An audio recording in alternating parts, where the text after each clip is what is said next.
If you're doing any of these 4 things, you may be feeling burnt out, unmotivated, or you may not be seeing the progress that you want to. If any of those things sound like you, then watch this video. Number 1 is that you have all of this guesswork, and there's also an overload of information out there. There's all this controversy over which workout is more optimal. There's hypertrophy training, there's strength training, there's CrossFit, there's weightlifting, there's powerlifting, there's strongman. And with all of these different fitness styles, people tend to wonder which one the best is, and that's what causes people to get mixed up and sometimes just give up entirely. That, or they will go in half doing everything, not really having a plan, and sort of just going and walking on the treadmill, maybe do some curls, a bench press, and then walk out. The main problem with this is that you don't know which style, you don't know which routine, you don't know what exercises are the best. Another problem in the same category as number 1 is all of this free content out there. With such a low barrier to entry in terms of online content, even in-person content, conversation, people state their opinions, at times it's untrustworthy and there's no evidence to support those statements. And the last section, number 1, is building your own personalized routine.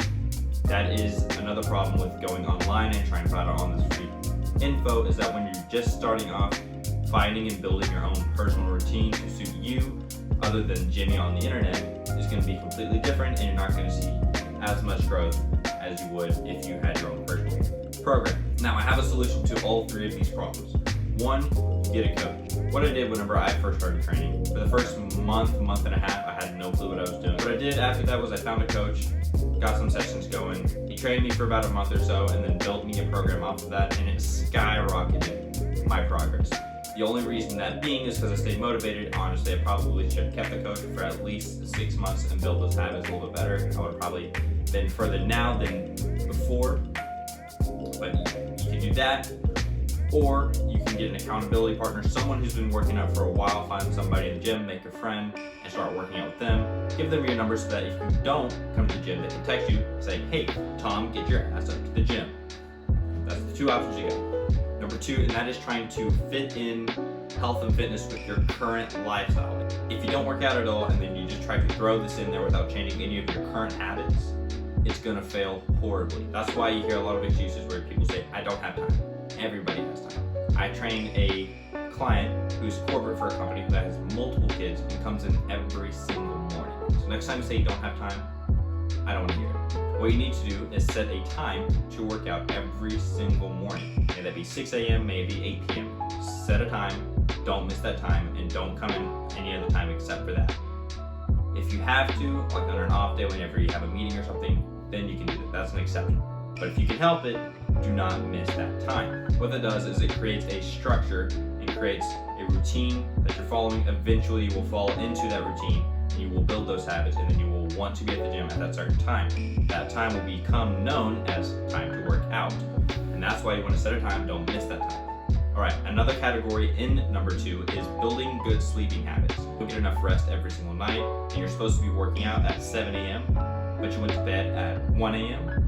You're not going to want to get up at 6 a.m., get dressed, take a shower, eat breakfast, go work out, then go to work. You're going to want to sleep in for that extra 5 minutes, which is going to turn into you sleeping in 5 minutes before work, and you're not going to get that workout done because when the evening rolls around, you're going to want to go home. You're getting at least 7 to 8 hours a night.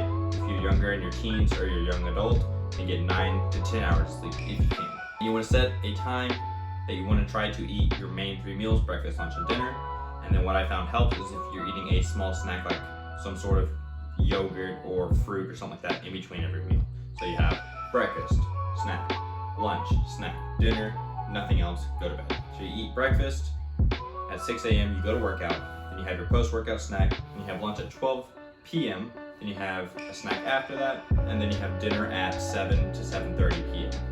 If you do that every single night, you'll build a routine. Those times will also become known as the times for those certain meals. So now you have a routine.